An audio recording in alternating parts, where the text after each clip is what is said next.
여러분 반갑습니다. 오늘은 문재인의 평화경제 더불어 망하는 길로 한반도의 운명은 바뀔 것이다 라는 주제를 가지고 여러분들에게 말씀을 드리겠습니다. 문재인이 8.15 광복절 경축사에서 말한 평화경제를 두고 삶은 소대가리도 앙천대소할 일이라고 북한이 비난을 퍼부었음에도 불구하고 나흘 만인 오늘 또 평화경제를 말했습니다. 평화경제는 우리 미래의 핵심적 도전이자 기회라며 70년 넘는 대결과 불신의 역사를 청산하고 한반도의 운명을 바꾸는 일이라고 했습니다. 맞습니다. 평화경제는 더불어 못 사는 나라, 더불어 망하는 나라로 가는 책경이며 한반도의 운명을 바꿀 것입니다. 지금 우리 경제는 리세션, 경기 침체의 공포에 빠져들고 있습니다. 각종 경제 지표를 보면 날개 없는 추락을 계속하고 있습니다. 내수 경기를 가늠하는 잣대인 소매 판매는 1.6% 감소했고 7월에 11%에 달한 수출 감소 폭은 8월 들어 더욱 커지고 있습니다. 생산, 투자, 소비, 수출 어느 것 하나도 빨간불이 아닌 것이 없습니다.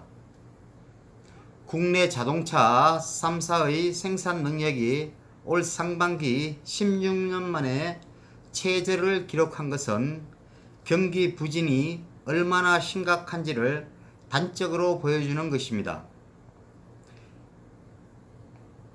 이런 지경이라면 정부는 만사 제쳐두고 경제 살리기에 올인해야만 합니다.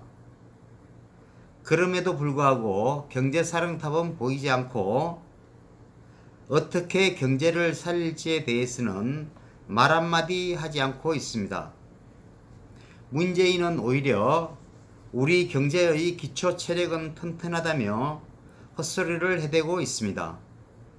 이런 헛소리로는 경제 붕괴를 막을 수 없으며 지금은 소득주도 성장이나 평화 경제를 논할 시기가 아닙니다.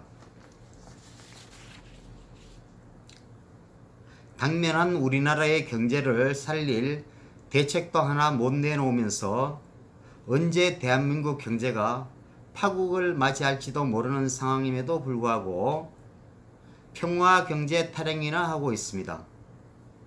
이자가 대한민국 대통령 맞습니까?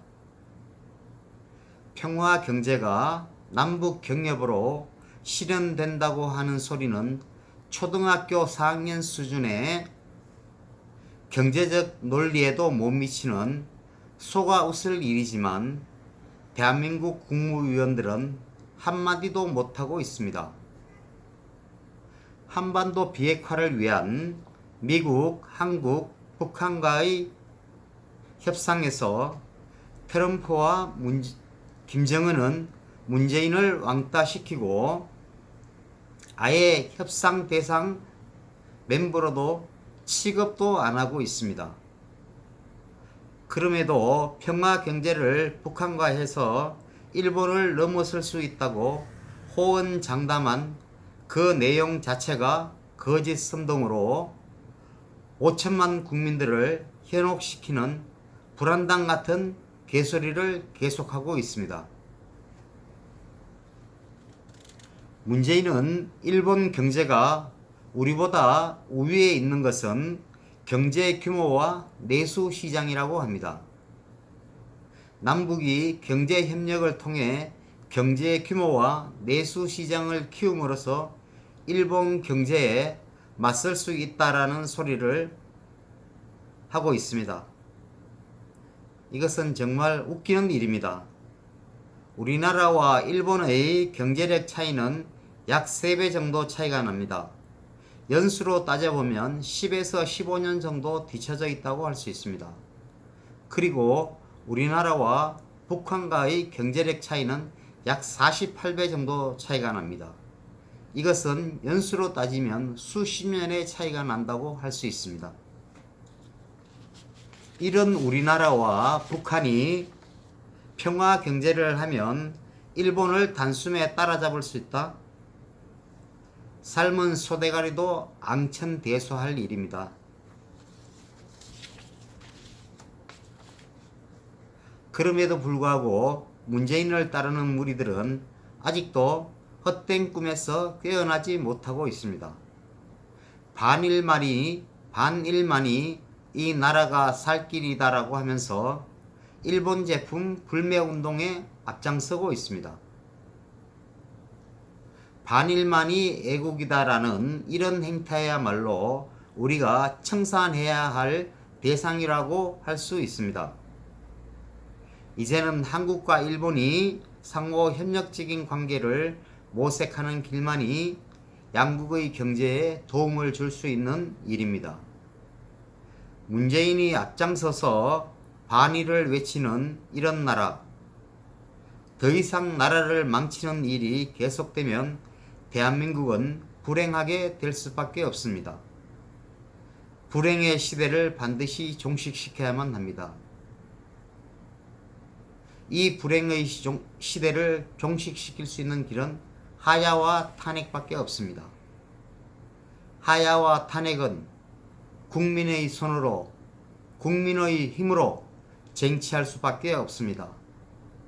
반드시 국민이 하나가 돼서 이 나라를 살리는 길에 동참을 해야만 할 것입니다.